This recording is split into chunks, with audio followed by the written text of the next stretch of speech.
Welcome to the Room of Lives. I'm your host, Neil. Today I'm speaking with Mariam Monalisa Gharavi, who is an artist, writer, and theorist.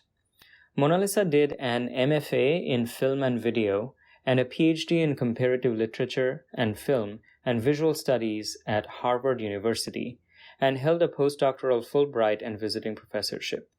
She has been a lecturer in history and literature at Harvard and at New York University and Northeastern University.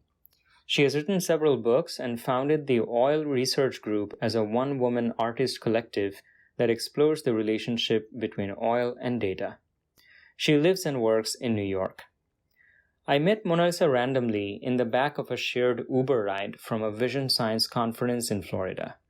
We started talking, and I thought she was so cool to listen to, so I invited her on my podcast. And after a few months and several delays and cancellations, this conversation finally happened. We start this conversation with the story of her life so far, moving from Tehran to the US at a young age, and realizing at some point in her childhood that she was artistically gifted. I then ask her where her ideas come from, and she walks me through how she conceived her work that she calls Life of Mohammad. We then talk about her recurring explorations of the limits of knowledge. Does Monalisa ever feel misunderstood as an artist and as a person? Is there an undercurrent of depression or pessimism in her art? And does she feel that the world is ending? We then talk about serendipity in our lives, its relation to Carl Jung's idea of the collective unconscious, and collective and intergenerational trauma. I bring up that her art frequently comments on politics, economy, and technology, all heavily male-dominated areas. Is the current state and movement in these spheres influenced by a male ego run amok? Finally, I ask her about the role of religion and spirituality in her life.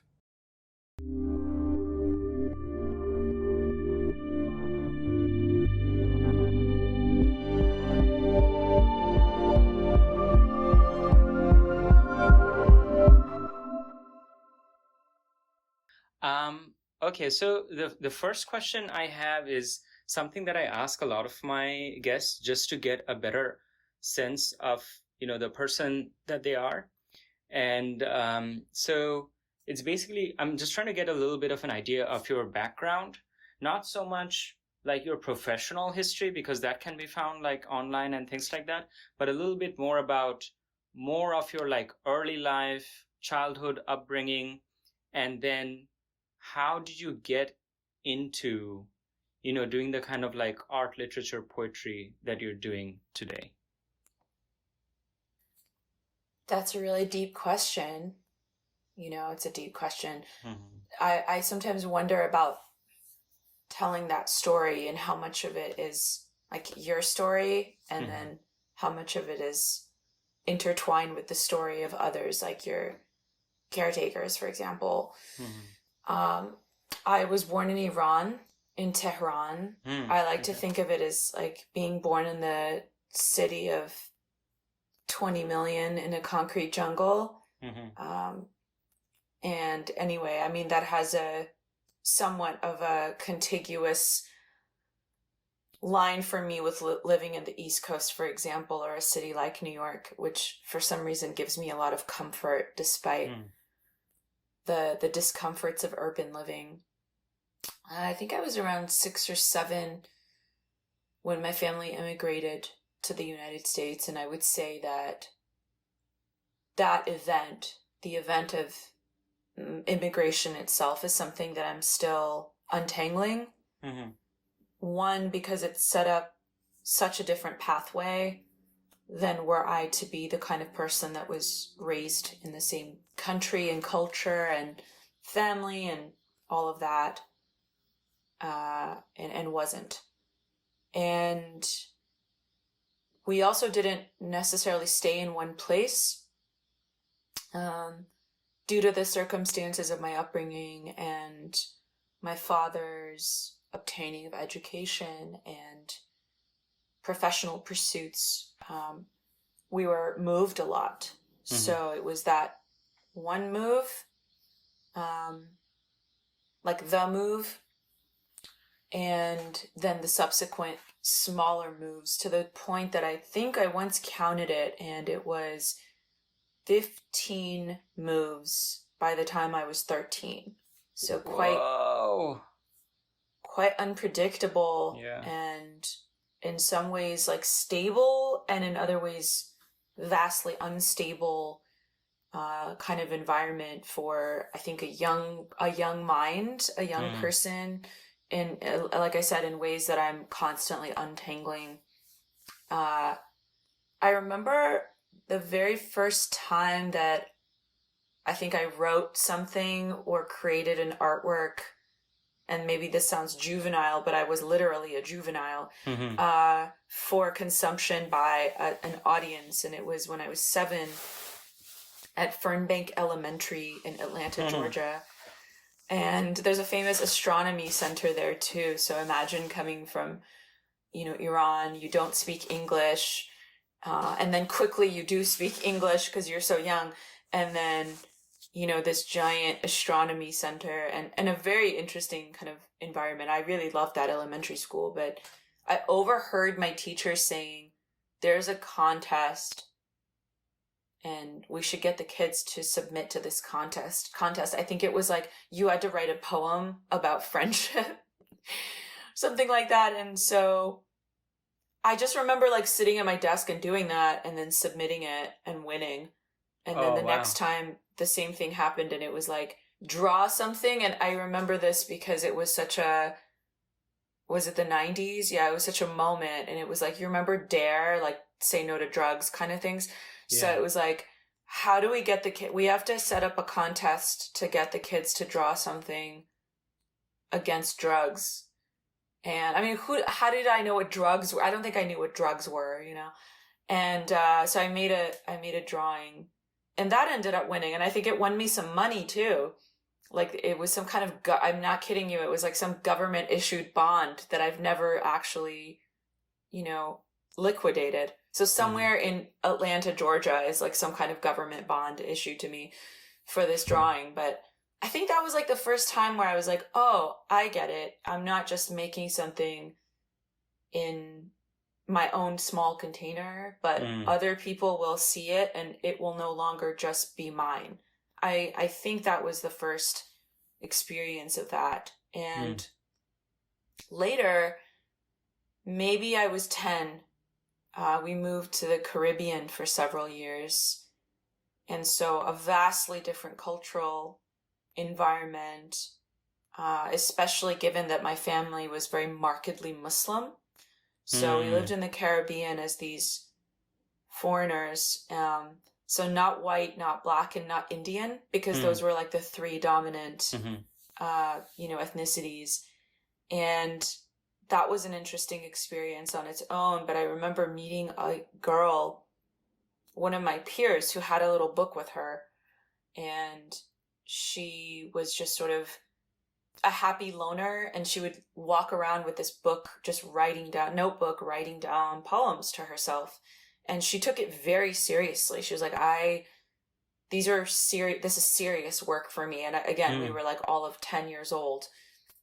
And I really admired that. And I had friends at school also who drew better than me. I remember like feeling a little bit comparative at that time, because I had a friend at school, this Russian immigrant, and her trees were really beautiful. So I was like, I wish I could draw my palm trees as beautifully as hers. And then this other girl's, believed in herself enough to create that,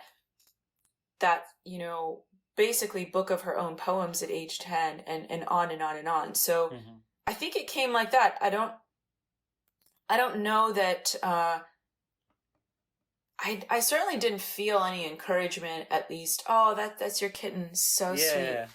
I didn't know she was in the room. Okay. Yeah. So sometimes they know, sometimes they can sense sense you having a conversation and maybe want to get in on the action. Yeah.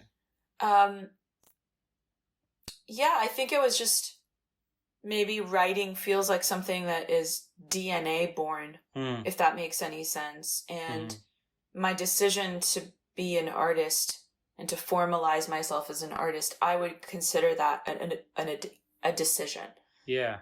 Whereas I don't know that writing in particular has ever been just a decision, if that makes sense. It feels like the thing I kind of almost take for granted because it just sort of comes.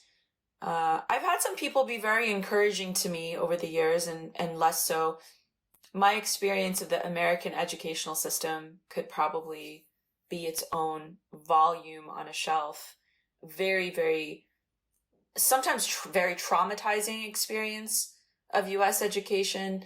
And then sometimes, especially in high school, where I had teachers who were very encouraging and took my writing and took my work very seriously, it went in the other direction. But I definitely remember more than one instance, and they were often white, middle-aged, middle-class kind of teacher profiles in all sorts of, environments and states and schools that I grew up in that really cast doubt on what I was doing. My first experience of detention was in that same school, and that I mentioned before, in elementary school, and it was because I finished an assignment earlier than the other students.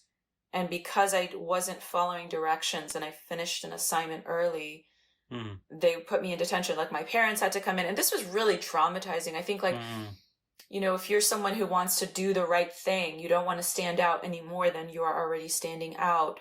You are shuffled between lots of different... I remember I went to English as a second language school, and I had to take a bus to do that. And so to be punished for that was a real injury. I felt really ashamed. And later I remember teachers casting doubt on whether I had actually completed an assignment. Like, we read Huckleberry Finn, and I had to write an essay on Huck Finn, and the teacher forced me to stay after school and said, I know this isn't your work. I know that this is borrowed from Cliff Notes. And I thought, I legitimately remember saying, what are Cliff Notes? I didn't know what she was talking about. And those, I haven't thought about them in a long time, but those injuries in the educational system somehow didn't completely crush me, which is good. It's good to know that, there's still these sparks or dregs of some kind of artistic vision, some kind of wanting to communicate. I remember, I think it was on a podcast, listening to this artist in New York define what it is to be an entertainer. And they said that to entertain, the etymology of entertain is to deliver the information at the correct time. And I really love that. And I think in some ways it applies to art as well. Like, how do you communicate the information at the right time? How do you deliver the information? And I think that impulse has always been very strong, but I have to say it's been quite costly in terms of these experiences of US education throughout the years, and also not necessarily having a certain encouragement at home. I think it was just like, my parents were often working very hard to try to have anything like the same level or lifestyle that they might have enjoyed in Iran and as immigrants. That was certainly not a given. And so I don't think, checking in like, hey, how's it going? How's your work going? I don't think that was in any way at all a part of their psyche. I always just sort of was very I was very intellectually motivated. And so I guess that takes us to around maybe 16, 17, when I took the idea of college very seriously. I wanted to just be done with high school. I was so over it. And I got into schools, and ultimately decided to go to California, to go to Berkeley. My parents were not really too pleased with that. They thought it was too far away. They wanted me to stay closer. I think I went farther away than anyone in my graduating class. And eventually, due to some of our differences and, dissonance, I ended up paying for school. I ended up emancipating myself. I went through a court process to financially emancipate myself so that I could take out some loans and pay out of state student fees. That was a big deal to me at the time. I didn't know anyone else going through that, you know. I was very excited to be at a school like Berkeley, where, as one of my Black classmates said, he felt like a pixel on a computer screen. And I think, I don't want to take away from his experience, but I certainly had moments of feeling that way. It's like 40,000 people all stuffed in this space together. And I was working a lot. I was really excited by the level of education I was getting there. A lot of it actually taught by graduate students. So you can see the fraying of academia already in these early 2000s when I was in college, but really smart graduate students and professors, and didn't really have I didn't have an ambition to go to graduate school at all. It never crossed my mind. I can genuinely say that. I think I was just sort of following Ariadne's thread. And I worked under a professor. Her name is Linda Williams. She's, I think, a leading light in film studies. She's someone whose work was up to then pretty important in surrealism and looking at cinema and sex. She wrote a pretty seminal book on pornography. And she told me in her office, like, hey, I think this thesis sample you're writing, this is going to be, this is a good writing sample for graduate school. And that was the first time I think I had ever come to this idea that, oh, I might just continue developing this intellectual fount. And so I did. I worked for a year after college. I worked in the film industry, which solidified my desire to never do that again. I mean, it wasn't just the film industry. It was like a kind of television and film industry, which is profoundly based on the political will of the country, because it's based on grants and funding from the US government. It was a really dark time. It was after 9/11, so very conservative vision. I really didn't want to work in television in that industry ever again. And I decided to just go for it, and took Linda's advice and submitted some applications, and ended up in graduate school. Yeah, something that I felt even before, even the time that we were in the back of the Uber talking, is, and I'm feeling it again, is I feel like it's very enriching for me to just be sitting here listening to you. And as you were talking, I was trying to figure out why that is the case. And I have had this experience a couple times with some other people in my life. And I think it always happens when it feels like you're being very like real when you're like sharing. And I think a lot of the times when I'm having a conversation, there are so many layers that have accumulated where a person is like doing something, but I'm not really. Yeah, so I feel like it's like kind of a privilege to be listening to someone speaking from like a very authentic and vulnerable place. And also just being very real. You have some kind of an exhibit coming up that's called the Life of Mohammad.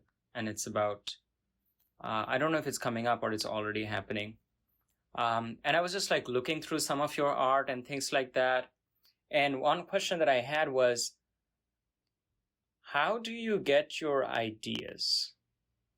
Like, is there a process to getting your ideas? Or do they just like somehow just are like floating, and it's like some kind of a random, unstructured thing? It just like happens. You just have like little blips of inspiration, or like, yeah. That's such a profound question, and such an elemental one too, because I don't know that I ever really stopped to think about, like, where does this come from? In the case of that work, so that was a pre-pandemic project, and it was 2019, and I had been sitting with this idea for a really long time. It was going to be a film, actually. It was going to be a film video, and then so I guess it was not this September, because I just went on a website and it said September, so I thought it's this September, but it was in the past. Right. Yeah. Well, I can tell you it's coming up this September, but I remember that time in my life. Let's see, I had just moved. I'd only been in New York for about 9 months. I'd moved to New York 9 months prior. The gallery, or the art space, is called Recess, and they have 6 artists in residence a year, and so you get this chunk of time where it's just you, and you have this space, and good luck, do something here. Activate this space somehow. And there's a really strong public component, which in my original idea for Life of Mohammad was not necessarily the case. It was like, here's the work, it's going to exist without me. But then in this new environment, I had to be in the space, work. I actually had to clock in and out. I think I was the first artist where they started doing that with, where, you have to be there 20, 30 hours a week. And I had 2 jobs at the time in academia. And how did that idea come about? Well, in 2001, after the attacks on the Twin Towers and this fomenting of what I think has always latently been in American culture, but fomenting of Islamophobia and anti-Muslim, or even perceived to be Muslim attacks, there was a rounding up of about 5,000 men and boys with Muslim names. And Muhammad is, of course, the most popular name in the world. It also happens to be the name of the Prophet of Islam, and all of its derivations too, Hamid, etc. In my own personal life, I had been affected by this. Someone I loved very much in my life, a man that I loved in my life, had been also rounded up in this way, partly due to his name, partly due to his political involvement and activity in righteous causes. And so I started thinking about that a little bit more deeply. What would it mean to have men and boys all with the same name, but somehow living a singular life? And that idea actually came to me, to go back to your question, where do ideas come from? Way, way back in high school. I went to high school in the DC area. I read a Washington Post narrative piece called The Life of John Smith. I'm sure you can still find it. And in fact, I think I put a copy in the gallery. But The Life of John Smith united 7 men and boys in this linear timeline from very, very young to nursing home, as though they were one person. And this idea of crystallizing a life of possibility and not foreclosing any one ending. So here's John Smith at 5. Here he is in his dorm room. Here he is working as an adult. Here he is at a nursing home, and so on. Sat with me, and I think that just kind of latently sat there. And then, this political, historical, historiographic, whatever you want to call it, major event happened, and it somehow, it didn't happen in a merely historical way. There's always the personal, tactile way it touches your own life. And so I thought, what would happen if there was, I gave myself a rule. They had to be Mohammeds in the United States. And by the time this work was accepted and funded, they had to be Mohammeds in New York. It's shocking how many Mohammeds there are in New York. And so I started doing casting calls, essentially auditioning men and boys named Mohammed, not for a political roundup, not for any kind of religious understanding of the name necessarily, but rather just a curiosity to follow these lives and consider what would it be like. The picture of the Muhammad in my call, the young boy who is sort of the face of the project, is my nephew, my first nephew, Muhammad. And my father also happens to be named Muhammad. He's also in the project. Muhammad Ali is in the project. In fact, one of the audio playing in the gallery when a visitor walks in is the United States versus Cassius Clay, one of the 1970s Supreme Court case where Ali's passport is taken from him, and he's essentially prosecuted as a persona non grata. Really fascinating audio if you can get a hold of it. I'm sure it's online somewhere. And so I started interacting with all these Muhammads. A couple of things came out of that. I put together a book called the Muhammad Wikipedia book, where I picked 50 people out of Wikipedia, and a wonderful artist in my life, Simran, handmade that book for me before she left the US for India. But we had like handmade limited editions of the Muhammad Wikipedia book where you could sort of look through and look at this idea of, I mean, if there is an idea behind that in particular, it's that the West only really knows the criminals of Islamic cultures, right? It prides itself on, the surveillance, the capture, the vanquishing, all of its victory over Islamic cultures. A great irony given the humiliation that just happened with the United States extracting itself from Afghanistan. I can't think of anything that was a bigger L in the past year, and there's many L's to take, but what losers to be, occupying Afghanistan for as long as they are, and then essentially leaving the way they did.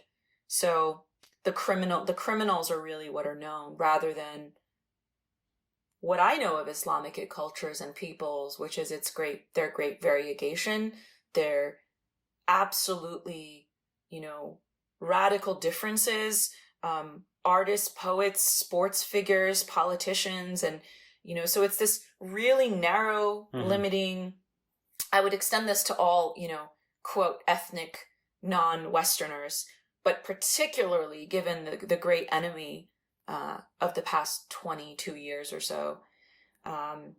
So that was part of it. It was, I think, an attempt at decentering what are often seen as very two-dimensional figures and people and histories. And I was proud of some of the events that happened in that space. They're harder to capture. And one of them was a Muhammad jam night. So these musicians that didn't know each other, but were named Muhammad, but, came together and we had a jam night. Hopefully I'll upload some of those, including they invited me on the mic, which was interesting, but maybe I'll upload that sometime soon. That was really nice. And kind of different, I think, than other events that I've maybe put together. Another event that I was really proud of is a collaboration with League of Kitchens, which is an all immigrant kitchen out of Queens. And it's this project to get the aunties and the mothers and the grandmas of the community who are really business owners. They, cater, they do classes. I think we had Uzbekistan, Bangladesh, and Iraq were the represented countries, and these women came, they presented their work, presented who they are. I think one of them was a doctor in Uzbekistan before she emigrated here, and talked about their lives, talked about their relationship to cooking. I myself am vegan, and so I requested, a vegan or vegetarian night, and that was really different, especially since my project was all about men and boys, but to bring in the women aligned with some of the cultures that the work touched. And finally, the very first event was on September the 11th, 2019. And I invited Mohammeds in the community in New York City. Sometimes I solicited them by literally going to different masajid, to different mosques, and actually giving out flyers. Sometimes, I think Islamic Center of New York, NYU, led by Imam Khalid Latif, put out a call on his Instagram. Like, I basically left no stone unturned to bring men named Muhammad into the space. And I just invited them to talk about their lives. And interestingly enough, even though I never necessarily prompted 9/11 as a conversation topic, I think it was the first time that they had been invited to just speak about their own experience. And these are, you know, very different and sometimes really heartrending experiences of loss of jobs, loss of income, physical attack, actually, to just, you know, being in the fray and watching that event unfold with everyone else. But I think it had been the first time that they were in a space together, and like they would say, like that other Muhammad said, like you just said, Muhammad. So it also created a very refractory experience for all of the non-Muhammads in the space. We were the minority and they were the majority. It was, I would never do something like that again. It was very much to the time and place and the vision that I was invited to bring to the space, and the collaboration I had with some of the people at Recess, including Anne Duplan, the curator. And I think I'm an artist who's against site specificity. I borrow that from the artist Abid Abdesamed, who has an essay against site specificity. I'm troubled by some of the assumptions about that. And in this case, there was some aspects of site specificity, meaning New York City, but they came after. In other words, the artistic vision that I wanted to enact could have happened elsewhere. I wonder what it would have looked like, say, in Atlanta, Georgia, in Berkeley, California, in Cleveland, Ohio, but it wasn't. It was in New York City. That profoundly opened up certain options and created opportunities that I only would have been able to have in New York City. And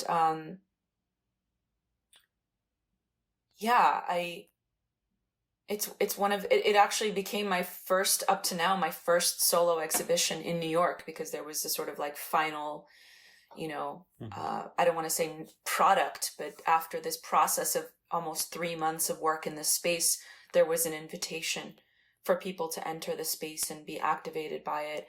I'm also really proud of a collaboration with a group of young people at Recess called Assembly. It's a court alternative program. So in lieu of incarceration of young people that have been, you know, court mandated, Recess offers an apprenticeship program where they can work with artists paid.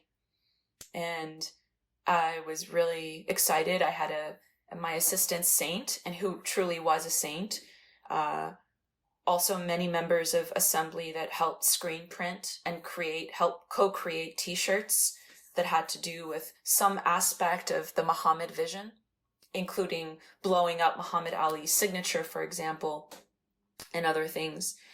And so we were able to kind of create these unique products. I mean, I hate to use that word, but, you know, they were edition, they were, you know, for people could buy them, they were for purchase, some of them not, some of them I took home with me.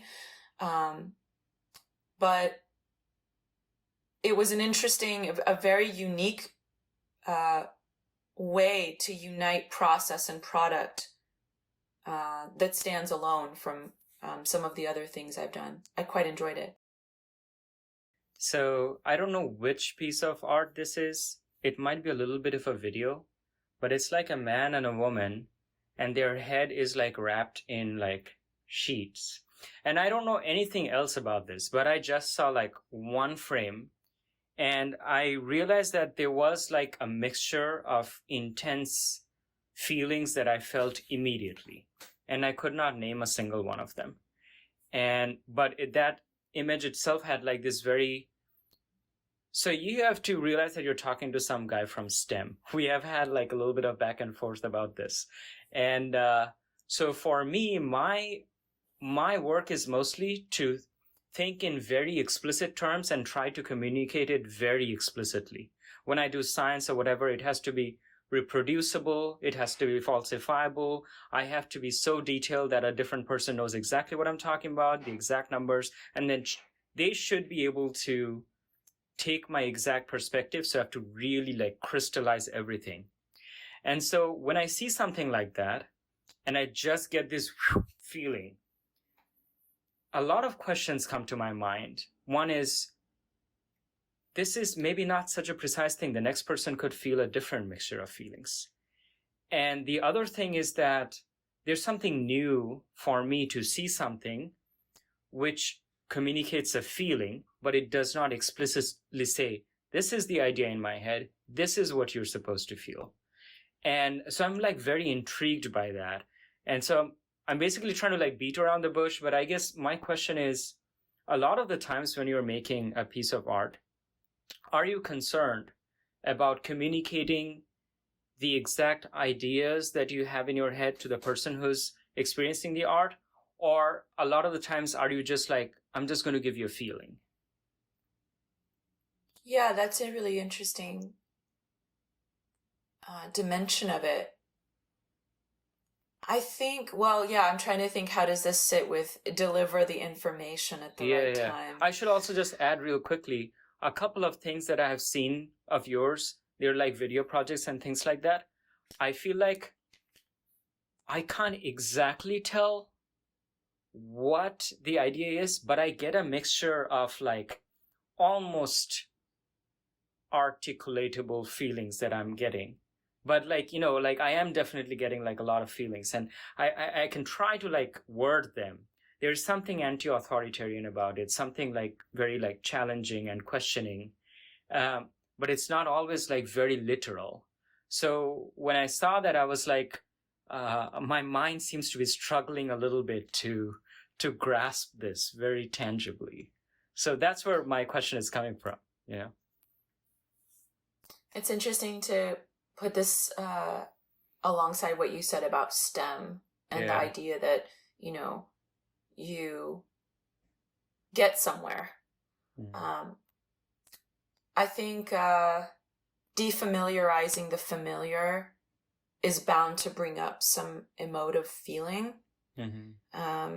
That's one thing for sure. I think if there's anything that unites what I do, it's on and around the question of the limits of knowledge. Gaining knowledge, feeling an intellectual insatiability, being naturally very curious. All of those things may be true, but I'm always thinking about the asymptotic limit of knowledge as such. I think the great religious traditions have also thought of this.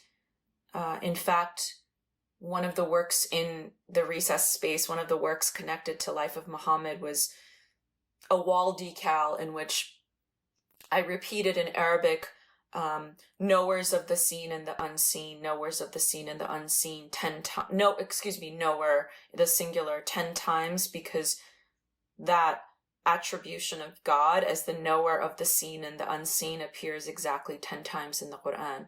And you could go to Buddhist conceptualizations of knowledge, Hindu, Christian, Jewish mystic, on and on and on. And there's this conception of God as the all-knowing.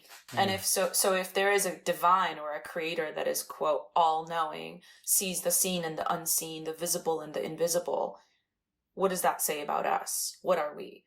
And that is definitely an impetus for the limits of knowledge that I care so much about. Less than, like, I know in art school, I remember a professor chastising me for there's not like a traceable icon. Like, he's like, why can't I see this thing all throughout your work? As though, you know, I don't know, I don't know what kind of artist I was supposed to be according to this person, but it was like wanting it to be easy, like just repeat this signature thing always, so I know it's yours. And it's interesting what that says about the professionalization of art, what that says about the product and commodification of art. And I'm deathly uninterested in that. But in terms of the work that you're talking about, it's a longer work. It's 12 minutes film video called Love Script. And in it, I had a woman and a man recreate 6 scenes from cinema, 6 love scenes from cinema in which there is a kiss, and that kiss happens through medical masks, veils, and other kinds of screens. So there's this kind of blockage to the act. And I should say that even though like they're wearing medical masks in some of the scenes, this happened in 2017, so preceding, obviously the COVID pandemic. I think, what is it that you feel, or what is it that is supposed to be contained here? I mean, I would hope not any one thing, I think to expect to elicit one kind of response would be incredibly narrow-minded of an artist to do.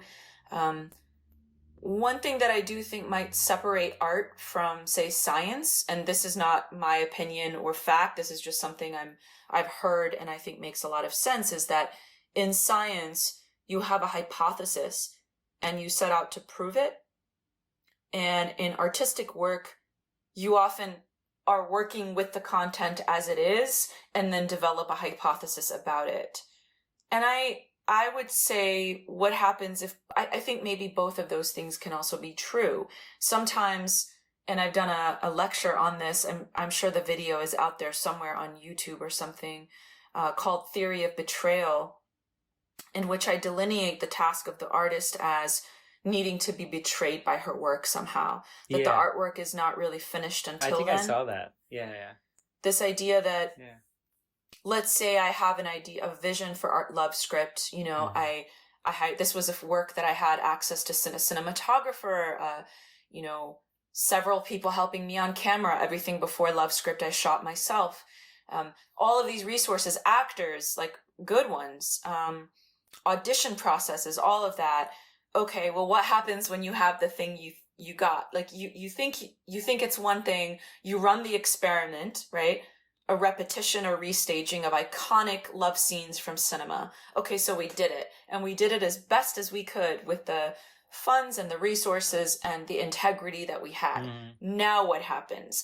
And that, I think, does jive with whoever said this, that in art, you do it, and then there's the hypothesis. In my case, and I certainly don't wish to kind of elevate myself here in any way, I'm just being really honest and real. I think this is also part of having made that work within an art school framing at the time. I did very much have a hypothesis, meaning that I was thinking about the role of the face in our society. Again, this is 2017, not 2020.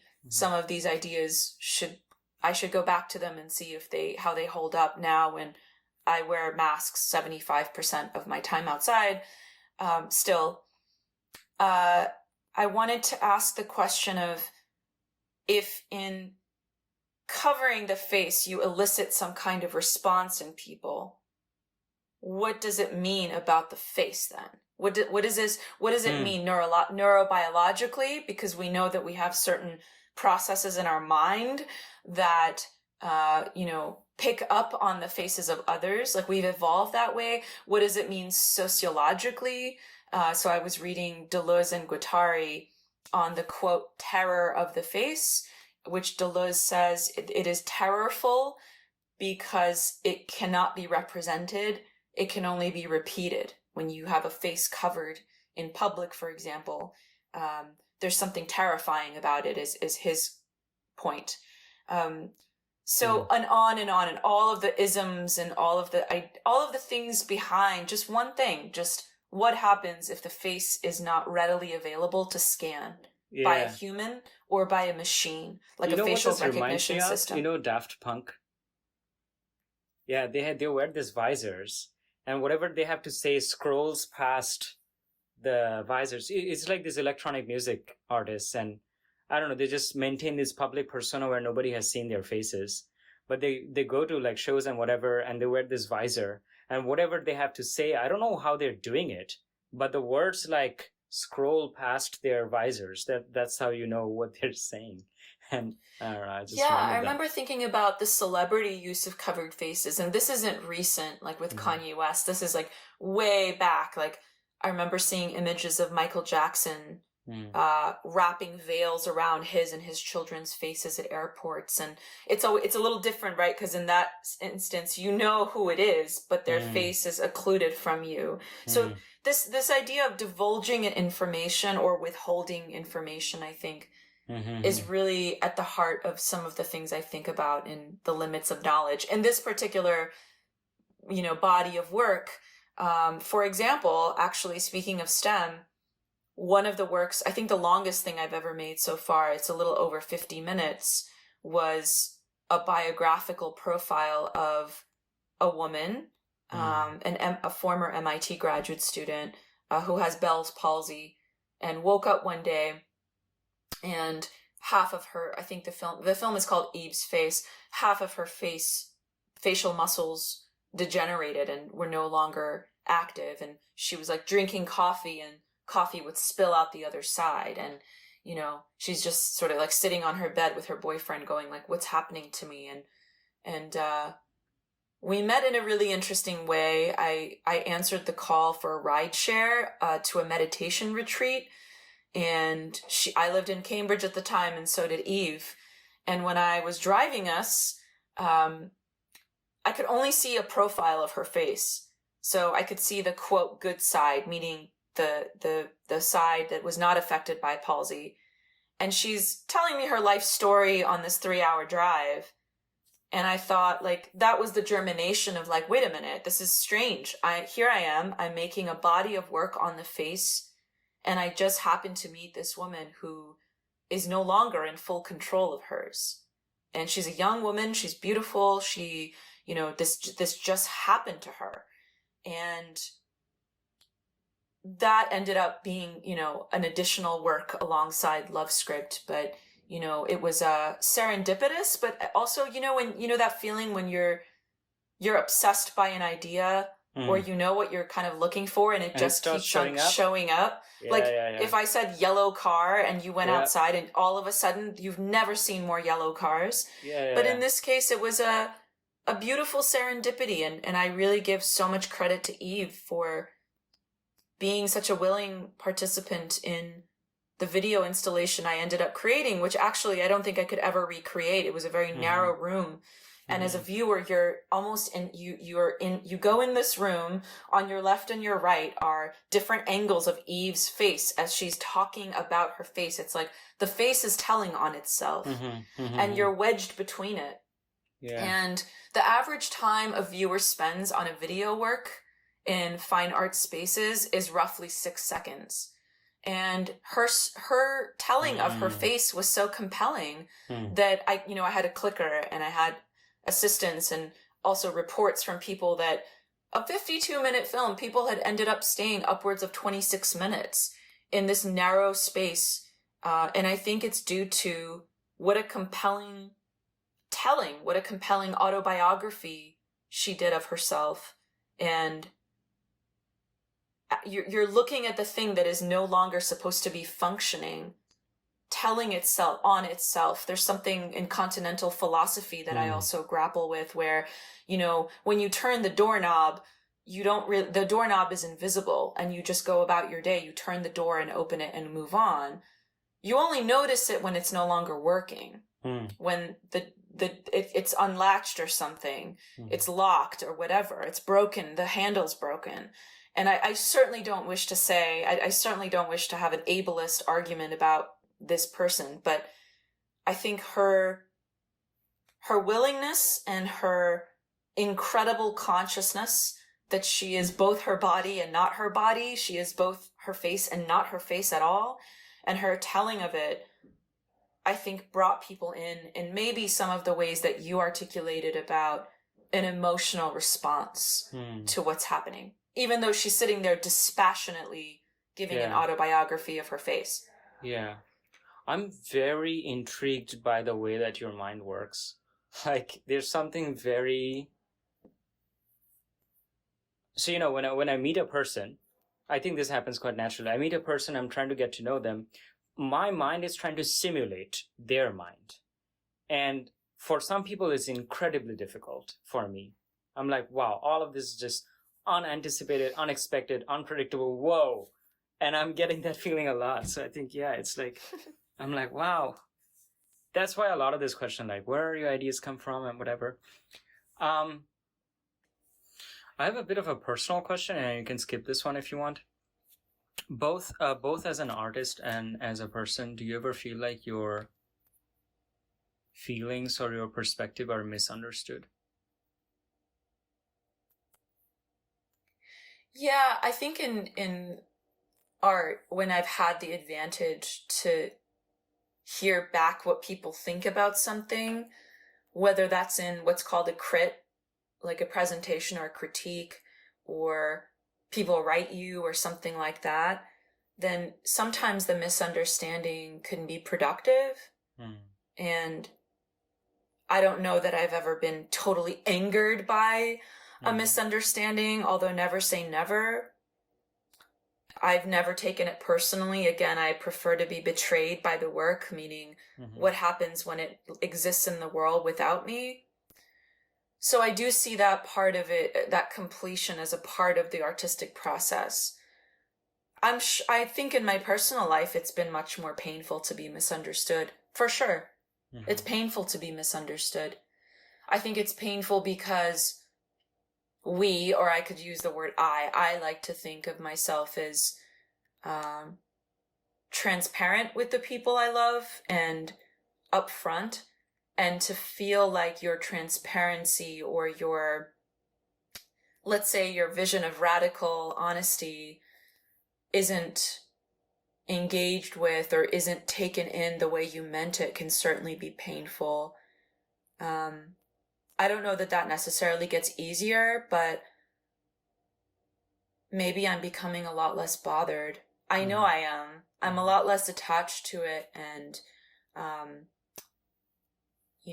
a lot more willing to bless and release. Yeah. And do you feel like people ever find you like too complex to understand?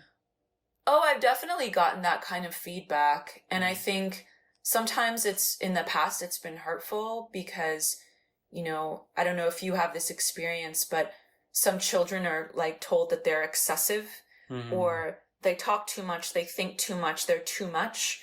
And I think that's a very damaging idea. It's a damaging practice for children. And then what? You like spend your life hiding, or you spent your life effacing something. And as an adult, I'm trying to think where that's been true for me.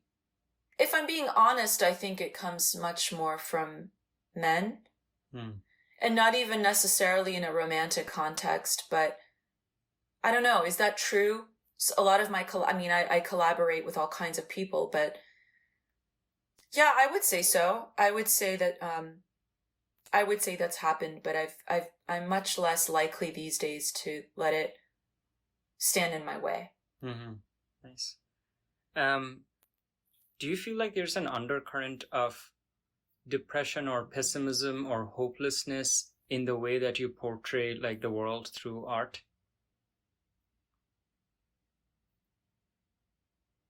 I hope not. I mean, I always think on Antonin Gramsci's famous dictum that optimism of the will, pessimism of the mind. Do I have that right? You're going to have to Google and fact check me if I have it right. But, I think a certain degree of optimism is necessary to do the kind of work you want to carry out in the world, on top of, just being a person who's living. And I do think, I want to say that I feel uncompromising in my vision. In other words, if there's anything radical, I would like to hope that it's my artistic vision that's radical. I want to be able to look at things unflinchingly. Yeah. And that maybe that comes across or has a sort of feeling tone that is negating. But, I think of it more as uncompromising. And I'm not really quite all there yet. I mean, I've said this before, I really admire Pasolini, the late Italian film director, poet, novelist, teacher, journalist, among others. And I think he was also seen, I'm not comparing myself to Pasolini, but he's someone that I think of a lot in terms of being able to do all of the things he did under a fascist Italian regime and be an open homosexual. I certainly don't agree with all of his ideas, but he lived a very kind of stringent, critical Catholicism. But what I do really appreciate was his anti-consumerism. And for an Italy at that time that was really looking to capital accumulation for its breathing through fascism. In Portuguese, it's called desabafar, like moments of respiration amidst fascism. I'm sure like a figure like Pasolini, who was so uncompromising in his objection to the commodification of everyday life, came across as quite negating. And I always think like how the world that we have is so much more complex. It has such a different reach globally. It's so much more interconnected, and there's such a possibility. Well, what does it mean to be unflinching or uncompromising in that world? I often think I'm not doing enough. Yeah, because I feel like when I look at your work, it's not easy. And like it's this some kind of like a dark tonality, and sometimes I'm like, man, yeah, shit is fucked. So I'm trying to understand if there's like a bottom line where you're like, nah, it's gonna get better, you know.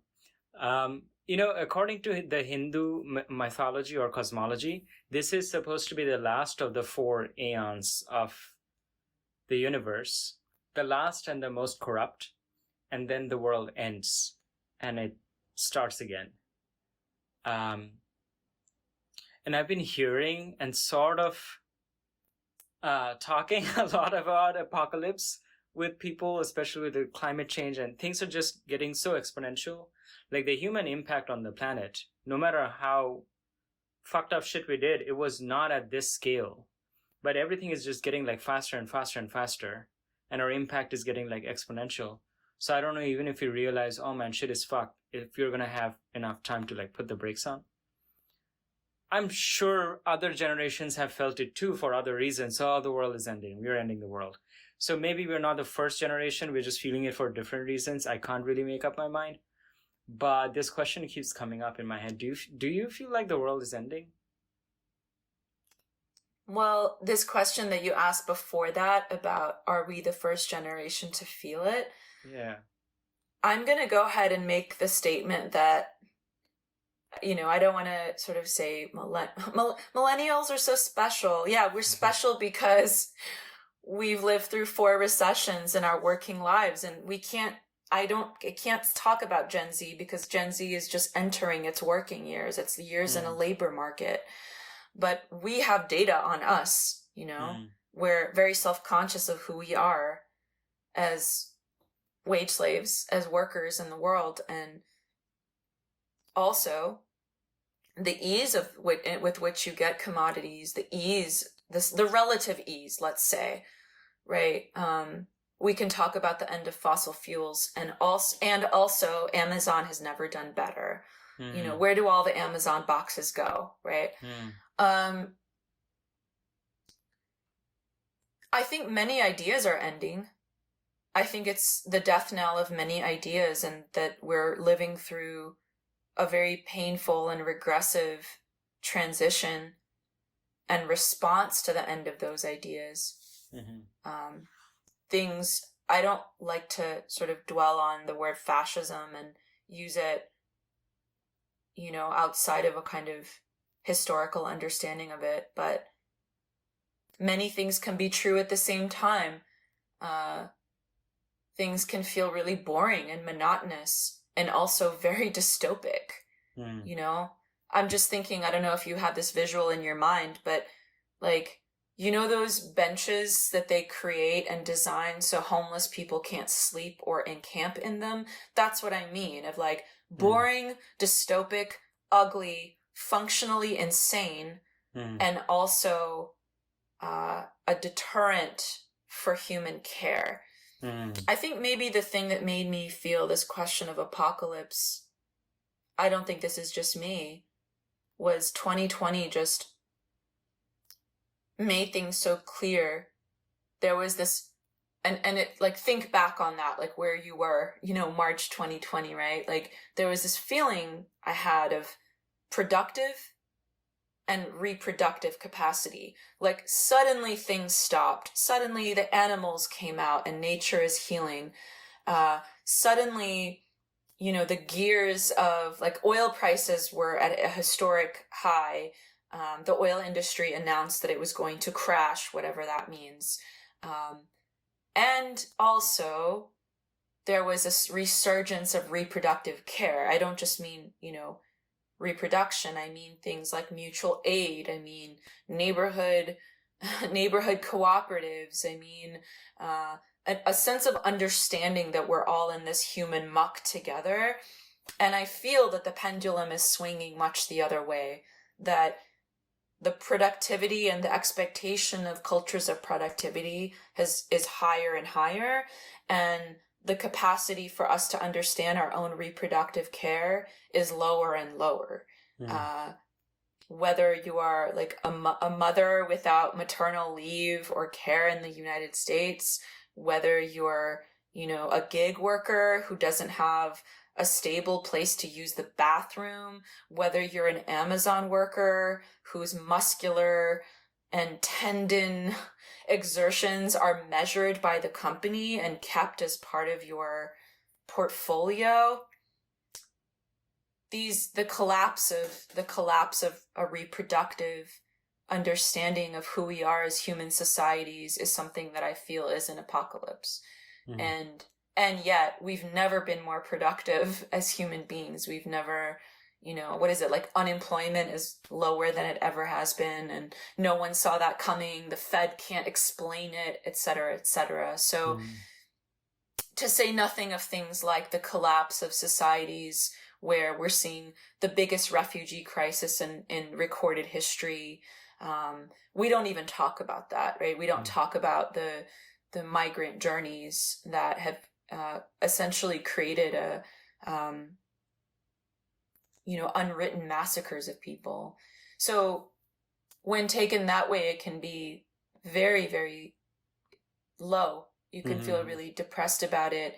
And yet, you know, like I said, optimism of the will to continue to defamiliarize these things that feel like the waters we're all swimming in, and to make them unfamiliar to us, and to make ourselves see them all over again, to be able to, I think we're living in a time of deep consciousness raising where people are, you know, more aware, right? These are not like ideas baked into some kind of academic understanding. My understanding of gender equity, for example, doesn't come from some kind of academic machine. It comes from lived experience. And yeah, I don't know, we're living through something that remains to be written, but why not us? Like, why not be the ones to help write it, you know? The serendipity thing, I had a thought about that. Yeah. Yeah, I mean, you know, when you're thinking about idea, things pop up. But do you feel like your life is more serendipitous than that? Like, do you feel like magical, synchronistic, coincidental, serendipitous things happen? I have two responses to that question. One is, I'm more and more interested in Jungian analysis, and I think Jung is really one of the well, he's not unsung, he's Jung, but for me, he has been unsung until recently, and I'm devouring a lot of, I guess, the psychoanalytic framework that descended from him. And serendipity is very much a part of that framework, and I wish I could articulate it in a way that sounds somewhat intelligible, but I'm learning about it even as I'm talking to you about it, that, you know, it isn't just magical thinking, right? Yeah. That he is quite known for coming up with the idea of a collective unconscious. Yeah. That Yeah. if there's something implicit about our you have this kind of baseline. You're not a blank canvas necessarily, but as a child, certain things are implicitly marked within you, and you grow up and you may not have a lot of access to that implicit memory, but you may, if you trammel your thought process and do consciousness raising work and therapy or what have you, and then you could integrate implicit and explicit memory. That's a process of integration. So that idea alone is interesting. And then you try to imagine his vision of a collective unconscious. So in that sense, it makes so much sense that serendipity is not some kind of, right, the common understanding, even my own sometimes, of like, I can't believe this is happening, that it's not actually magic. That's my first thought about it. Let me try to see if I remember my second. Yeah, do you have a response to that before I talk about the second? Yeah. There's like a lot of thoughts. You look like you have something to say, and I really like your papaya shirt, by the way. Thank you. So the collective unconscious thing. So I encountered this idea not through Jung, but through like a derivative thing. So there was a guy, he was a professor of religious studies who took 70-something really high doses of LSD. And he did it throughout his entire life. He did it like in sort of secret. Nobody knew about it at his work. But then he wrote a book called LSD and the Mind of the Universe. And I read this book. And in this book was the first time I learned of the concept of the collective unconscious, because he was saying that on like moderate doses of LSD, what happens is that you kind of sink deeper into your psyche, and things that are underneath your psyche, under the visible layer, starts coming up, but it's still your personal psychology. And what happens if you go deeper than that is you start experiencing the psychologies of people and things that are related to you. And if you go even deeper than that, you can have the perspective or experience of whole populations. Like you can relive the experience of an entire population that's undergoing genocide. And so in order to make sense of these experiences, he used the framework of, I think, Stanislav Grof, who was like this psychedelics researcher, also used this idea of transpersonal psychology. And he was basically saying that on deep doses of psychedelics, you break through into a more collective, transpersonal layer of psychology in which collective trauma is contained. So at that point, the trauma that you're experiencing is no longer your personal trauma, because you're like, fuck, this never happened to me. But it happened to some broader consciousness, and now you've reached that, you've broken through, and you're experiencing the trauma of a whole population or something like that. And that really challenges a lot of modern neuroscience, because we think of like, first of all, we don't yet know what consciousness is, but if there is something, we think of it as properties of individual brains.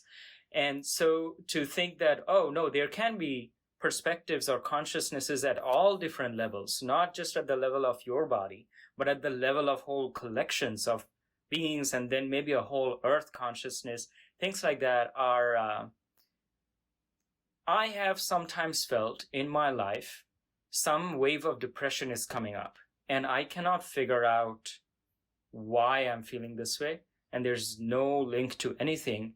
And then a thought popped in my head is like, well, in many ways, the whole planet is suffering. And if all our psychic energies are interconnected in some kind of underground current and we don't really know, then it's constantly mixing. And if there's suffering going on elsewhere, it's not too surprising that at some point it can flow through me, because I'm part of this and I have no idea why I'm feeling this way. And I also had the idea that it is part of our duty to experience the trauma of the universe. I don't know if though duty is the right word, but it's just because we are off it, we are going to experience it. There's no way for us to be able to completely cut us off from the trauma of other people. And thank God, because if that were the case, then You could just split the world into the haves and the have-nots and it would work fine, but it constantly keeps leaking, and so it's because of this leaking that's empathy. And so you cannot stop the suffering from entering if it's happening elsewhere. So in a way, the thought that I had was that let's be thankful for this. This is what keeps the universe going, is because we feel each other's suffering. And on the note of like Jungian, I haven't read much of Jung, but what I understood was that one difference between like the way that he writes and the way that someone like Freud writes is a kind of dichotomy where I see that there's a kind of Western analytical, more male ego where it's like, I'm gonna analyze you. And then there's a different kind of psychology where I think it's a little bit more humble, where it does not come so much from a place of ego. And I don't know, I'm just kind of talking out of my ass here. Yeah, but to go backward from the very last thing you said, yeah. One of the reasons I am so drawn to the Jungian psychoanalytic lineage is some of the people that come from that, like Bowlby and Ainsworth, whose names are maybe becoming more popularized given the popularization of attachment theory, have a lot to kind of offer. I tend to think of attachment theory as one of the great gifts of Western science. I would honestly, without exaggeration, put it on par with penicillin. That's how deeply I am a proponent of it. And it goes exactly to what you said, that in the Freudian framework, the idea in the 19th century Victorian European circle that formed there was that if a child was brought in for analysis, then others were asked to leave the room. Like the mother wasn't there. It was about the child and the mind of the child. And it isn't until some of the early arising of the attachment model, and actually Bowlby and Ainsworth own biography, Jung's biography. I like to read these like Wikipedia biographies of these people because you can kind of see how the relational fraying or the displacement of relationality in their own early childhoods. But that idea was bunk. It was like, well, actually, the relation between this child and his or her maternal caretaker, often maternal, not only maternal, has a lot to do with who this child is becoming, right? I'm really deeply simplifying it for shorthand, but this was not a given at all. And so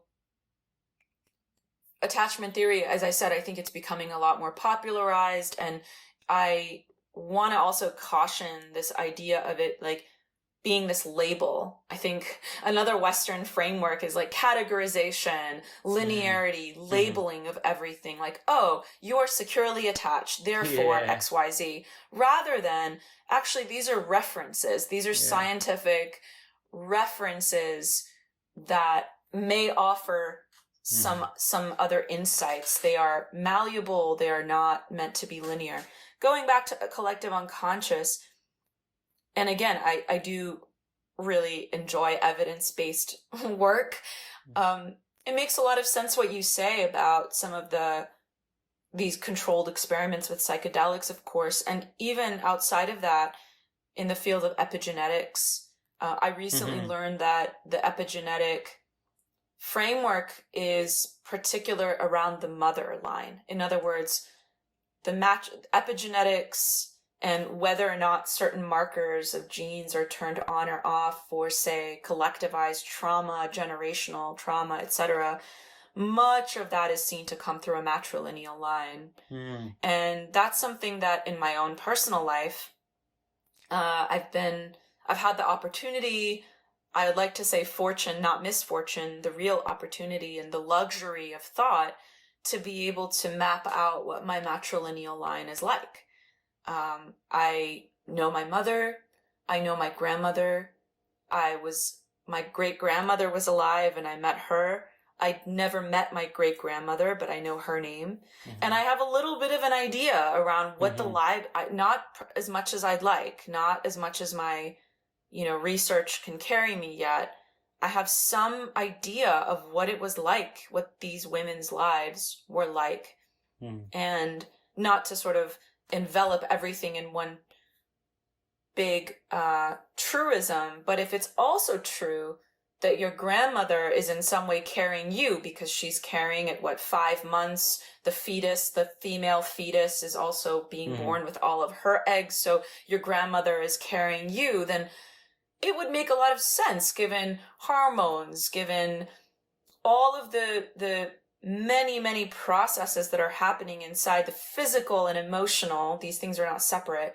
The emotional, physical body of these women, it would make sense that I am somewhat at least capable of being the beneficiary of their trauma or their triumph.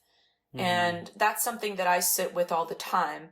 The second part I was going to mention to your question about the question you brought up earlier about serendipity is, I don't know if this is related to what we're talking about, but I think what's been very dissatisfying for me as someone growing up in the culture, whatever culture you want to say, just growing up in this society, is how much we're taught to centralize ourselves in our lives, that we design our life, that we lead our life. And I want to question that. And I'm in the process of really deeply questioning that thesis. I know the work of many religions is to center not you, but to center God. Yeah. And whether or not, you are the follower of a religion, whether or not you think of of a divine creator, a creator, Mother Nature, the source, or maybe none at all, or the greater consciousness, or maybe none at all. There is something to be said for what I'm on now, which is not trying to lead my life, but instead follow my life. Yeah. And that doesn't sit well with someone who's very controlling. I mean, I think of most of us, right? Like, I assume you're a millennial like me. To be in control of your life and to exact a kind of discipline over your life and et cetera, that is part and parcel of the emotional life of millennials, I would argue, because so much is out of control. The economy, the being worse off than any other generation before us, or being worse off than our parents, unlike any other generational mobility before us. The degradation of gender equity, I mean, the end of fossil fuels, I could keep going. So we're very controlling, I think, in our own lives to exact a kind of discipline and control. And I'm all for that. I, tried to wake up and failed to wake up at 5 a.m. today, or woke up and snoozed the clock. So like something as simple as, can you wake up the time that you want to wake up, right? But I think I mean in a much more expansive way, I've been reflexively asking myself this question of what would it look like if you followed your life rather than led your life? What kind of acceptance would that require from you? And that question, I want to say that that's kind of a Jungian question also. Maybe not necessarily along the lines of serendipity or like I'm living in magical thinking or I'm waiting for something to happen. Certainly not. Certainly not. All of us have ego. All of us have to get out of bed in the morning and put our pant legs or our skirts on one leg at a time. No one's going to do that for us. Certainly there's the place of an autonomous ego at play. But I've been trying to challenge myself a little bit more in terms of detachment from outcome and what would it look like to be accepting of the contention that I am a follower and not a leader of my own life. It's a radical rethinking than I think I have been used to. And it's decentered myself from my life in a way that is often uncomfortable and I think really necessary. And not because, not because I'm trying to be somewhat more selfless or I'm trying to do anything. It's rather, it actually, one of the ways that I've seen it play out is it invites a lot more personal responsibility. That's for sure. But also In other words, being very aware of what I can control. Yeah. And being much more detached from what I cannot control. Yeah. I sort of noticed that a lot of your art, it feels like a commentary on the areas of like technology, war, industry, politics. And what I was thinking about, these are all very male-dominated fields, like highly male-dominated fields. And do you feel like the energy that's contained in these fields and the things that are happening in industry, technology, politics, the whole thing has to do with it being so male-dominated? Or is that just a coincidental thing? I'm feeling like I want to ask you, what do you think, while I chew on it? I totally think that it has to do with it being like so male-dominated. I think we keep revisiting a certain dichotomy. We have named it in different ways before. We have called it, okay, let's say Freudian versus Jungian, Western versus Eastern, self versus, I don't know, Eastern cultures. There's more of a concern for like community rather than yourself, like ego versus like not ego, matter versus spirit. And I think so I don't know. I think maybe I sent you a video where Terence McKenna was talking about how the male ego has run amok, and it needs to be fucking like reeled back in. It's like the world is like getting disbalanced too much to one side. And I was thinking about this a little bit, that I think it's all kind of connected and analogous. I feel like we live in a society where science and technology is getting too much. And so all of our capacities, we are capable of a lot of different things as humans, and thinking is one of them. But thinking is dominating, like the analytical thinking and trying to figure out solutions in the material world and believing that the material world is everything. So material technologies, material solutions, material problem, here's material solution. New material problem, two material solutions. I think these are all kind of interrelated. And like the male ego is also something to do with that. Not entirely clear, but I feel like a lot of the issues that are happening, particularly with how like technology is just going, it doesn't like think about some broader spiritual consequences.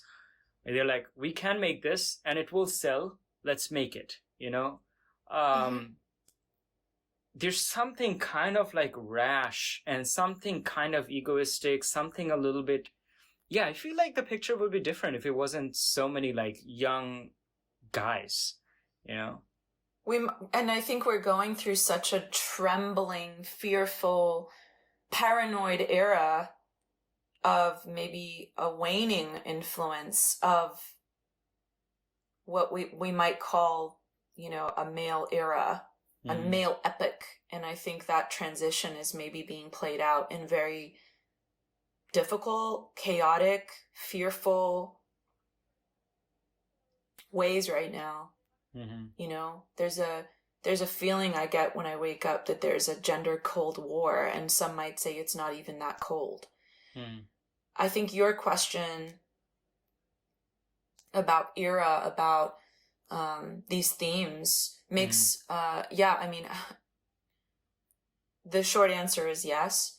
I don't know that I've necessarily thought of it that explicitly, but more and more I am. That I'm writing a book actually right now on extractive economies, and the way that I entered that project is through petroleum, through fossil fuels, or any like fossil fuels for sure. And there's a finitude of fossil fuels. We know they're going to end, you know, but also things like mining resources and who gets to have them, who benefits from them, who has the right to extract them. And analogous to that is the world of data, which is seemingly infinite, which is like, you know, data and metadata, just the two of us talking. There's going to be, you know, a metadata of all of the information about the file in which you save this, and then the way your audio takes off into the stratospheric internet and so on. So seemingly it's infinite. And I also want to, I think if I do my work correctly, which is, to check your presumptions at the door, I want to also challenge those ideas about finitude and infinity. But the other extractive resource that I've been adding as a chapter is women as an extractive resource. Currently, the book is divided into chapters with Ds, and I'm giving a lecture in Amsterdam about this in October on dirt, death. I'm sorry, let me rephrase it. Dirt, debt, death, and data. And I realized that the book really needs to have a fifth chapter, and that's desire. And under the realm or the umbrella of desire, how women have been historically, as a class of people, there's no Holocaust to mark this. There's no, memorial for the witches at the stake. The female infanticide in so many cultures, including and up to the 21st century, the widespread degradation and humiliation of American women with the latest SCOTUS ruling, this idea in the tech bro circles that all we really need is to just have a technocratic womb society, like as seen in the film The Matrix, where you can just disembody the womb, and that way we'll, and of course how that sentence ends is never really completed. And then what? So we'll have, wage slaves for capitalism? Like, what are we really talking about it's here? It's like a brave new world. Yeah, and it makes me ask the question of, what you really want is a female biological function without the female. What you really want is to talk about the life of a fetus without talking about the pregnant woman person carrying that fetus. What you really want is to disembody an embodied person, which to me is the beginning of, that's the end result of commodification, degradation, etc. It's also about taking over control. It's like, now we do this. We manufacture this. Well, it's interesting you say that in the context. Yeah. In the context of Jung, and I don't want to say Jung is this genius and came up with all of this, but in that universe of ideas, one of the things I've encountered is that there is an fear in the male that no matter what he can make or what he can do, he cannot make a baby. And that fear or that dread of not being able to create, being able to give life in that way, is a driving force for, fill in the blanks. One book that I would say has really shifted my own understanding of this, and not in a magical thinking way, but with, peer-reviewed sources and historical example, is Adrienne Rich's book Of Woman Born, Motherhood as Experience and Institution. I could not recommend it highly enough. Adrienne Rich is an American poet who had 3 boys. She had 3 children, I think in her 20s. Her husband was an academic. Her career and her ideas and her artistry were always secondary to his academic career. And she really writes about this from a very kind of academic, dispassionate point of view, sometimes weaving in her own experience. But ultimately, this idea of motherhood affects everyone, whether or not they have a child, whether or not they have a womb. And, I wish I could sort of be a proponent of this book in an even bigger way, but I really recommend it. And this idea of a male epic or a male era, as you've laid it out with the Industrial Revolution, which presumably was meant to make our lives easier, right? I know my dishwasher is currently broken and I'm waiting for the technician to get its parts. I'm washing every dish by hand, and, that has its own kind of psychic landscape where I can dream, I can think, I can, whatever. But it's also really annoying and irritating, and I just want the effect of the Industrial Revolution back so that I can have a working dishwasher, right? So I'm saying all of this as I this is not a sum total statement, but with the rising of the Industrial Revolution, and by the way, Rich is one of the few authors I've seen talk about the role of women in work outside of this halcyon idea we have that, the men did the work and the women raised the babies, and she completely dismantles this idea using historiography to say that actually isn't true.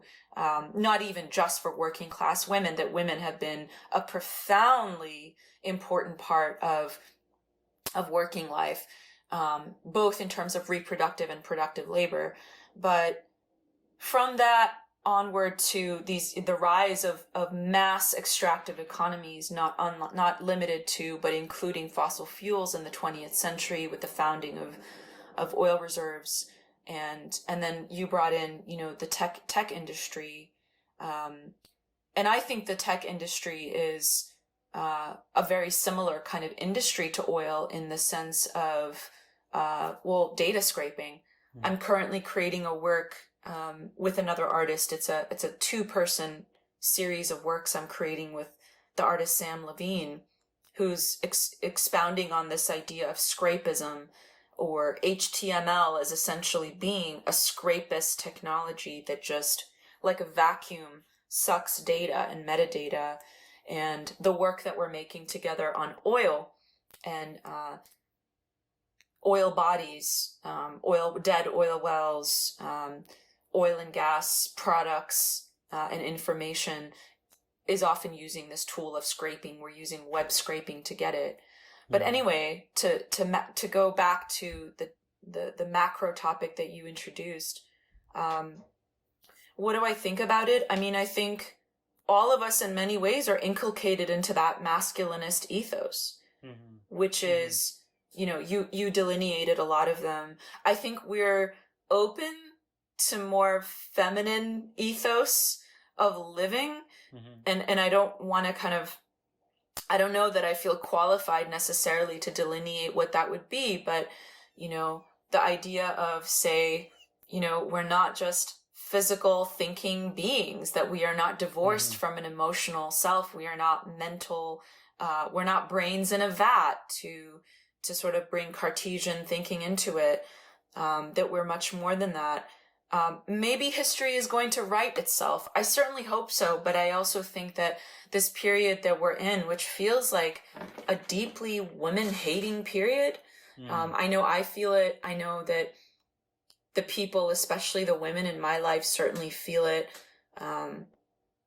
is a hard one. It's been a really difficult transition to sort of see and understand and intuit what a lot of men think about women, and to come to terms with that and what that means about their own fears of the feminine consciousness within them. It's been eye-opening and quite depressing, to be honest with you. Yeah. So, one related question I had was that being like a kind of critical, challenging artist, whose work like critiques a lot of these kind of like male-dominated power structures, but they're power structures anyway, but they happen to be like pretty male-dominated. Do you ever get like pushback? Like, hey, you're not supposed to, you go over there and do your thing over there. Well, a lot of these industries that are male dominated are also inhabited by women too, right? I'm thinking of all of I think this has been a reformist part of the culture now, is to talk about the women who help build tech and things like that, and what a disservice has been done to their contribution. I personally don't think about that too often, but, I can imagine and know that to be true. So I just want to say that. Do I get pushback? Well, I think one of the things that I'm very deliberate about is trying to challenge a West as the centered subjectivity of our time. That also, I was mostly raised in, what is the West, right? if you go to Syria, are you no longer in the West? I mean, that idea alone is laughable, but I do think that there is an Anglo-European lineage of thought that has been coterminous with colonialism, neo-colonialism, which is its own brand of scandal. And I know the country of my birth has definitely been affected by that. Even our ideas of what it is to be human has been infected by that, by neo-colonialist tendencies. So I do feel very explicit in this that I want to decenter that. One lineage that I'm excited by is an Afro-diasporic one, where I think the question is being implicitly asked, why not center a Black universal? And my response would be, yeah, why not? I don't have a problem with that. What is the problem with that? Because when you do that, you realize that actually you were leaning on a different kind of universal that was not subjected to any kind of critique. So while I don't have something to kind of fill that center or role, I do want to be in a position, if I can be, especially as someone who's been alive for the analog versus the digital, right? Or the entrance into that, or let's say a masculinist ethos into a more possibly centered one, or a highly commodifiable culture. Well, I still think it's extremely consumerist and commodifiable, but as someone who's been at the precipice of that, I think maybe I can use that vantage point to be explicit that we should always be questioning a central or dominant narrative, whether, including some that are very uncomfortable in our personal lives. I do remember growing up, my dad saying this to me. This was one of his parenting moments that I remember with a kind of halo around it. When we'd first immigrated to the United States, he said, you have the chance to choose what you want to adopt. In other words, if there's something about our culture, if there's some kind of practice that you're not into, you don't have to adopt it. If there's something about American culture that, quote, American, I'm going to put scare quotes around that, but the culture that we moved into, you can borrow. And, that seems really obvious now, but I think to a 7 or 8-year-old, I felt very responsible around that idea that, by having this mentality as an immigrant, as a traveler, as someone who is an outsider to this culture, that I can see it maybe more explicitly. My eyes have not been so acculturated to it. When you travel and just things, grocery stores, everything suddenly becomes unfamiliar to you. I mean, there's a reason that's so powerful. It's powerful because back home, things have become very monotonous, routine, and familiar to you. And I don't know that you necessarily need to travel. Kafka never left Prague, from my understanding. He never traveled to America. He wrote a novel called America. But I do think that has afforded me, in therapy, I am untangling all of the trauma it's created, but it's also afforded me a lot of benefit and a lot of triumphant feelings around being able to kind of see through that and see through these centralizing narratives that I don't believe belong there. My last question to you. There was a previous interview that I read where someone was talking about privacy, and you kind of likened the privacy to like free will, and like, it doesn't exist, but kind of sometimes have to pretend, at least like we do. I'm going to segue off of that. I'm not going to talk about privacy, but I was like, is that what you think about free will? I actually think that we don't have free will. So what is the role of like religion or spirituality in your life? I think the free will part that you're talking about I was making an analogy to say, like to go back to like the example of you have to have an ego, you have to get out of bed and put your clothes on and brush your own teeth. And back to the question of how much control do I have in my life, right? I'd like to think that I have free will. But do I? I mean, how much of it is underwritten by my biology, my hormones, the epigenetics, the generational trauma, the events that I simply can't control? Like if I'm, I don't know, in a car or on a bicycle, how much of the movements of other people are really under my control, and so on and so on. So, human behavior is quite mysterious, but I still need to live my life as though I have it. What is the role of religion in that? Was that what you said? Yeah. Well, I don't know. No, what is the role of religion and spirituality in your life?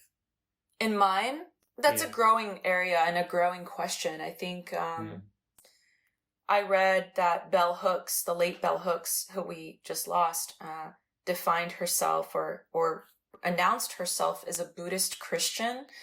And I was really inspired by that. I was like, oh, can I be a Buddhist Muslim then? I guess my sense of that, the label is sure, all of the above. I mean, I was raised Muslim, but you cannot actually discuss Islamic theology or an Islamic society without mentioning what's come before it. So much of Islam is built on the foundations of Judaism, for example. I mean, I would say that unchallenged. So many of the practices, let's say, and, in terms of the Abrahamic framework, but I think I've taken quite a ride with it. Ironically or disjunctively, I think being raised within a very kind of, with a lot of limitations, right? Like I remember being told, like, there's 4 frames and you're within it. And being conditioned to think of myself as within some kind of frame made me really want to push the frame out and get rid of the frame. Some time ago, I want to say maybe 2016 or 17, I was exposed to Buddhist principles and wasn't, meditating yet, or maybe I was trying to, but thought of myself as kind of a failure in that endeavor, and went to study Buddhist lineage. And funny enough, while I was there, what kept coming up over and over for me was the likeness of it to Islamic ideas, or even ideas that, ideas and practices and ways of being and being a constituted person in the world that I had learned in Candomblé, which is an Afro-diasporic syncretic belief system often found in Brazil, in the West Indies, Cuba, and elsewhere. And I've been exposed to that and that faith in my 20s. And so when I was at this Buddhist retreat and hearing, some of them people who are like lay people, they're called householders, and others actual monks. It was really astonishing how much it would bring up, Shia theology in terms of justice and things that I had remembered reading and being exposed to. It brought up points in Candomblé about spiritual deities and all things, or even this idea of consciousness as even the idea of the illusion of separation within Buddhism and therefore oneness. I couldn't stop thinking about how that was related to Islam and the oneness or the unity of God, and within that a submission, aka taslim, or a surrender to a design that does not have you at the center of it. So I'm trying to kind of unravel and uncover these things and allow for them to coexist. I don't have a lot of people to talk about this with. I tend to have people in my life who are, maybe agnostic or atheistic in some way, or have some semblance of a Christian heritage in their upbringing. I've been to Catholic school, so I feel pretty familiarized with Catholicism, given that I was, in a Catholic school for 3 or 4 years. I went to Baptist schools as a child, so I was exposed to that. But I will say, I recently gave an NPR interview, like All Things Considered. I don't know if it's out or if it's going to be out anytime soon, but it was about the SCOTUS decision. And the interviewer asked me to talk about, what it's like to receive this information about essentially Christian nationalism and its beliefs setting a tone about what women's bodily autonomy might look like. And my response to them was, it makes you realize the dominant culture you're living in. In other words, it gives evidence to the unity of church and state. The Supreme Court is not elected in this country, it's appointed. Well, why does that sound so different or so much less hostile than the Supreme Council in Iran, which is subject to sanctions by the United States government? Why is that so different? Because if the majority of a 9-person appointed, unelected class of people, many with ties, documented ties to Christian nationalisms, in fact, bear it as being in a cult. That is not my opinion, that is fact. It's in the news currently. What does that say for minoritarians who do not share those beliefs in this country? And not just people like me, but, there's lawsuits now being launched by Jewish women who are saying, this isn't my belief. My belief is not about, a fetus as a person, nor is it an Islamic belief. And by the way, nor is it a Christian one, but we don't have time to get into that. These are novel ideas that are led by people who speak on behalf of great faiths traditions.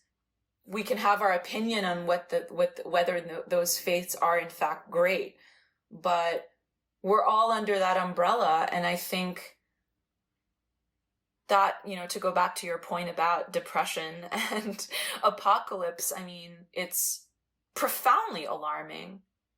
And by the way, Afghanistan was invaded with that pretext, right? We're going to go and save the women. We're going to go save these poor Muslim women who are in cages. And actually, I don't want to sort of diminish that idea, right? Women are imperiled all over the world. I think you were just in India. We don't have time to get into the place of women in Indian society and what's happening there. We can talk about sex trafficking in Iraq. We can talk about, the epidemic of violence against girls and women in the United Kingdom. We can talk about France, who just I just spent 3 months there, just sticks its head in the sand about, the question of gender equity, even though it's sort of like seen as the enlightened European place. So all that to say, I think religious borrowing has had a lot of impact in my life. I think I'm very attracted to belief systems that call us to decenter ourselves and continue to be. And I also see a lot of contiguity and parallel within these traditions. And I also want to take up space and have autonomy to interpret them. One of the things that attracted me to Islamic thinking again is that there is no medium between you and God. There's not supposed to be a cleric, a man, a woman, nothing. That there is a direct linkage. There's a direct link to God. It is not based on a clerical system, even though it's been carried out as though it is. And so, I want to take up as much critical thinking, as much autonomous debate, as much consciousness raising and feeling as I can to be able to deepen a radical vision, not just the artistic vision that we were talking about, but a radical personal vision. And what is the end goal? I think the end goal is personal power. And personal power doesn't mean misuse of resources or, being like the president of Amazon or something. I think personal power is moving through the world with a kind of code, with an integrity and a personal code of what you're willing to do and what you're unwilling to do. And I'm always updating that code. I want to live with it. Whether that makes me religious or non-religious, I don't know, but it's important for me to be living in the path of personal power and being a part of writing that code of integrity for myself, using multiple sources, a richness of sources. Yeah. So those were all my questions. And yeah, I just think you're super cool, and I feel like your perspective is like really powerful. And I'm just really glad that we ended up talking in the back of that cab one time. And me too. I think it was, serendipity to take it back there, because I was gonna Uber from this conference to Tampa International Airport. And a friend of mine was like, hey, you should look at the ride board and take a ride share. And I did. And, I think whatever I've said that resonates with you was likely kind of already there in you too. Yeah. And that said, it doesn't mean, I do think a lot of your questions go back to sort of like the state of the world. And I think it's maybe I share in your thinking that it's pretty dark. It's a pretty dark time, we're still in like a pandemic. Like it's still there. We can talk about it as though it's not. We can live our lives as though it's not, but it is. And we're living in like the consequences of that, and, the profound isolation of people, and the kind of like people like marinating in these ideas that get untested, and they're just sort of like isolated. It's so airless, and anytime we could oxygenate our own ideas, to me is very healthy. So I'm also grateful that I got a chance to kind of oxygenate some of my ideas here. Yeah, absolutely.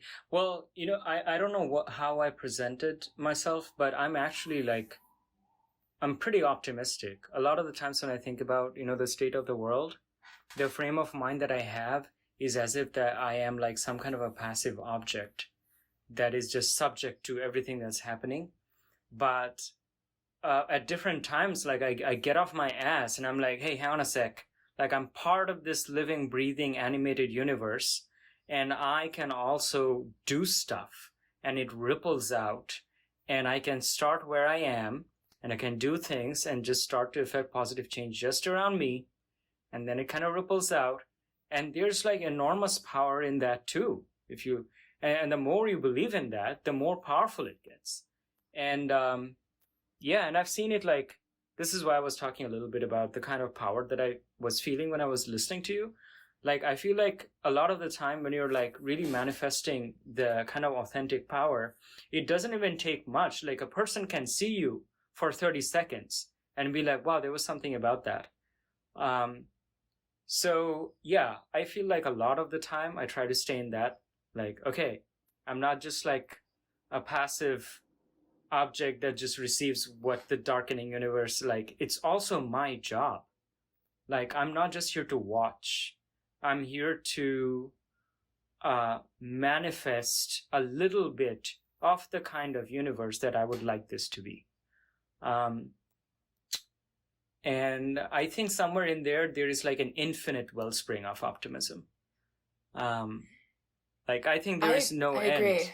And I also believe that this is never, that apocalyptic things can happen, but in a sense, I feel like this life and the fact that things are happening, it's just infinite. It's just going to constantly, infinitely regenerate itself, and some of it is going to die and new things are going to come, and it's just going to keep churning new shit forever. Everything that's happening is happening for the first time and the last time, and it's just going to keep happening forever. So yeah, that makes a lot of sense to me. And human resilience as a factor here is really a miracle. The way that we, in some ways are, to use your word, passive object, like we are subject to our evolutionary history, our biology, our hormones, all of these things beyond our control. And yet we have highly opposable thumbs and a telencephalon. We have these things that distinguish us in some ways as being able and capable of maybe having a hand in our destiny. And I can't help but feel like that's a motivating factor. Yeah. We talked about cats earlier. I think taking care of a cat, my Zen master is what I call my cat, taking care of an animal too has been a profoundly humbling experience, and one filled with optimism, even if something's wrong or the vet gives you news you don't like. But that kind of care has also given me, I don't know, this sounds strange to say, but it fills me with a sense of purpose and delight. Like, what's she gonna do next? I think we need predictability and we need unpredictability. It shakes you out of indifference. Like, whichever way it is, you're like now connected. You're like, shit matters now. Thanks for joining Monalisa and me today in the Room of Lives. Take care. Until next time.